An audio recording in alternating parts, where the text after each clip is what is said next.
Ce n'est pas bon de faire ressortir les erreurs passées pour éviter de frustrer l'autre. C'est comme si tu le critiquais à tout moment.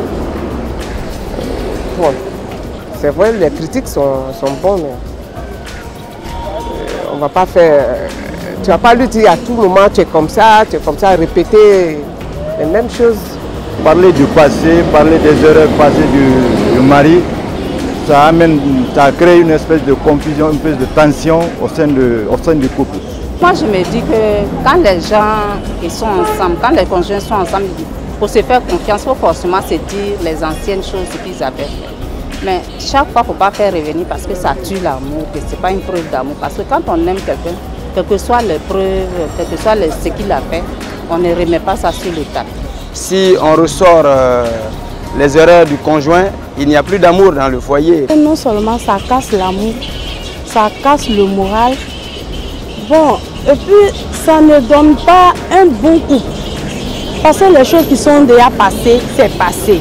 Bon, il est important pour la famille de ne pas faire ressortir les erreurs du passé pour éviter de ternir l'image même de la famille, pour éviter de ternir la relation, comment on appelle ça, la qualité de la relation entre les membres de la famille. Parce que les erreurs, à chaque fois les rappeler, ça blesse.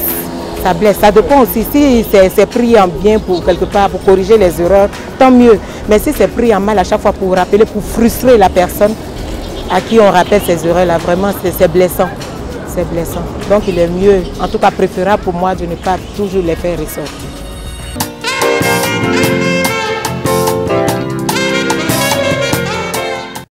L'erreur est humaine, semblerait-il. Mais comment expliquer le fait que certains conjoints, devant certaines situations, ne font que ressortir de manière constante les erreurs de leur partenaire? Comment cela peut affecter la relation du couple? Et que peut faire le couple pour éviter ce genre de situation? C'est pour débattre de ces différentes questions que j'ai le plaisir de recevoir sur ce plateau deux charmants couples. À ma droite, j'ai monsieur et madame Ori. Ori Casimir est auditeur. Quant à son épouse Christelle, elle est caissière. Ils sont mariés depuis 2 ans. Et à ma gauche, nous avons monsieur et madame Kuala. Monsieur Kuala Guillaume est gérant de société et son épouse Ekoun est commerciale. Ils sont mariés depuis 3 ans. Alors, amis téléspectateurs, comme je le disais tantôt, évitez de faire ressortir les erreurs du conjoint dans le couple. Voilà de quoi nous allons parler. Et sans plus tarder, je vais demander à monsieur Ori de nous dire un peu qu'est-ce qu'il entend par erreur du passé. L'erreur, d'abord tout court, c'est faire quelque chose qui est hors convention. Voilà. Donc, quand on ajoute du passé, en tant que chrétien, il y a un passé que chacun de nous a eu avant le couple. Et il y a un passé que je pourrais appeler passé après le couple. Hein? Donc, un passé récent. Donc, l'erreur du passé, c'est ce que nous avons eu à faire, soit avant le couple ou dans le couple, et qui n'est pas conventionnel, qui n'est pas quelque chose de bien dans la société et dans le couple. Alors, toujours est-il que, faudrait dire que ce ne sont pas seulement peut-être les chrétiens qui font des erreurs, mais c'est quelque chose qu'on peut appliquer un peu à tout le monde. À tout le monde, voilà. Un tout petit peu. Alors, je vais demander à M. Kuala s'il a quelque chose à dire par rapport à ce que M. Ori vient de dire. Je crois qu'il a bien défini le concept d'erreur. C'est dire ou faire ce qu'on ne veut pas faire ou le faire, pas selon les normes, comme on le dit. Si je dis par exemple une stylo, la norme veut qu'on dise un stylo. Je dis un stylo, donc j'ai fait une erreur. Donc je sais pas, c'est comme ça que je peux définir la chose de façon très simple, comme il a dit. Voilà. D'accord. Dans le couple, il y a le mensonge. Il y a le mensonge qui est une grave erreur. Il y a aussi, comme je l'ai dit, la cachotterie. Et il y a l'adultère. Et bien d'autres choses que nous allons voir plus tard, sans doute. D'accord. Est-ce que Mme Kuala peut venir à son secours s'il y a des choses à ajouter? Ce que je peux ajouter, c'est que avant d'être chrétien, on a d'abord été païen. Et durant cette période-là, on a eu à faire des choses que nous-mêmes, on regrette déjà.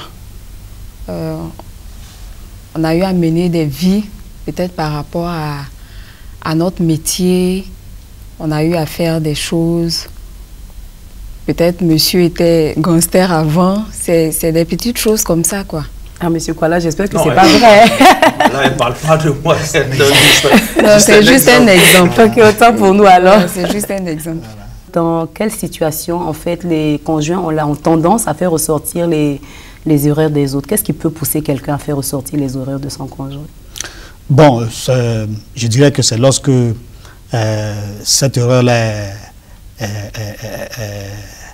est répétitive. Hein? Je m'explique. Par exemple, je m'attends avec ma femme, on s'est dit, bon, tiens, écoute, maintenant qu'on est ensemble, ton confident, c'est moi, ton compagnon de tous les jours, c'est moi, je dois savoir ce que tu fais, tu dois savoir ce que je fais, etc. etc. Et puis, bon, ben, un jour, madame se met dans un restaurant avec quelqu'un, à la descente du boulot, tu lui offres tout ce qu'on peut offrir à quelqu'un qu'on est en train de charmer, et qui vient à la maison et qui me dit, écoute, c'est un ami de longue date, nous nous sommes rencontrés, il m'a invité dans un restaurant. Bon. Et puis bon, ça passe. Je lui dis non, ça c'est pas bien, on s'était convenu qu'on ne devait pas faire ce genre de choses. Et 2 mois plus tard, elle reprend la même chose.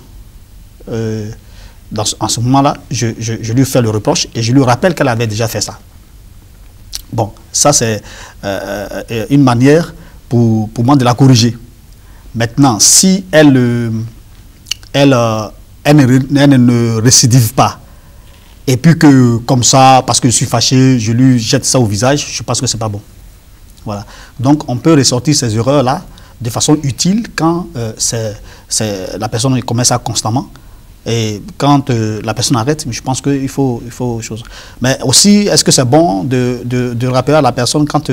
parce que ma femme me disait toujours tu répètes les mêmes choses. Toujours, c'est toujours les mêmes choses. Et quand elle me dit c'est toujours les mêmes choses, je dis, mais justement, parce que tu fais toujours les mêmes choses, que je te fais toujours les reproches, je te rappelle toujours. Elle dit le passé, c'est le passé. Mais je lui dis non, on ne peut pas construire le passé, on parle plutôt l'avenir, sans oublier le passé. Alors, voilà. Je crois que votre épouse va se défendre maintenant sur le plateau, donc, Madame Ori. Je pense que c'est à certains égards utile qu'il faut ressortir un certain nombre de choses, mais pas dans le sens de vexer, pas dans le sens de frustrer, mais plutôt dans le sens d'instruire et d'arrêter un certain nombre de comportements. Voilà ce que je peux dire. Alors, monsieur Kuala, est-ce que vous voyez d'autres situations dans les concours desquels? Je crois qu'il arrive souvent où on a des prises de bec, ça arrive dans tous les couples. Hein. Vous allez prendre 100 couples, vous allez trouver les 100 couples font des palabres souvent. Et généralement, tout dépend de l'intensité de ces disputes-là. Et généralement, quand on n'arrive pas à se contrôler, on sort beaucoup de choses. Pour faire mal à l'autre, il faut que moi j'ai raison. Vous voyez? Donc on arrive à sortir des choses qui sont passées. Pas de façon consciente, hein, généralement. On le fait parce que ça vient tout de suite de façon impulsive, la discussion à bâton rompu, chacun veut avoir raison, chacun dit beaucoup de choses. Mais je crois qu'il faut aller plus loin, hein, pour trouver la cause de cela ailleurs. Parce que la Bible même dit que l'amour couvre un certain nombre de beaucoup de fautes, sinon toutes les fautes, je dirais.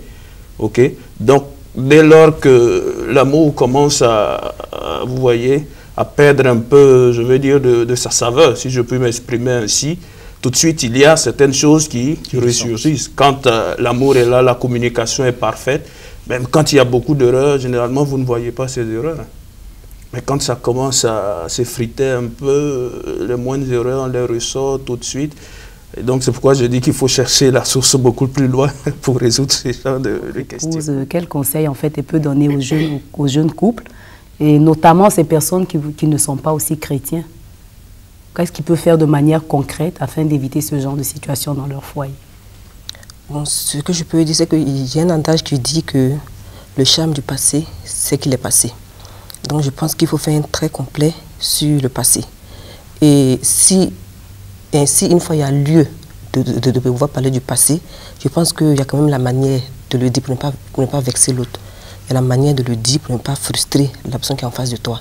Donc il faut pouvoir parler à ton conjoint avec respect. Il faut pouvoir parler à ton conjoint avec amour. C'est ce que je peux dire. Amis téléspectateurs, que retenir de plus, sinon que l'erreur est humaine? Il est donc important pour nous, en tant que conjoints, de ne pas faire revivre les erreurs passées de notre conjoint. Alors, je vous invite dès lors à faire preuve d'amour et de sagesse dans vos relations avec vos partenaires, afin de ne pas le frustrer, mais plutôt de l'aider à pouvoir se corriger par rapport aux erreurs qu'il ou elle commet. Alors, amis téléspectateurs, si vous voulez en savoir plus ou si vous avez des préoccupations, n'hésitez surtout pas à nous contacter à l'adresse qui apparaît sur votre écran et nous serons heureux de pouvoir vous répondre. Merci de nous avoir suivis.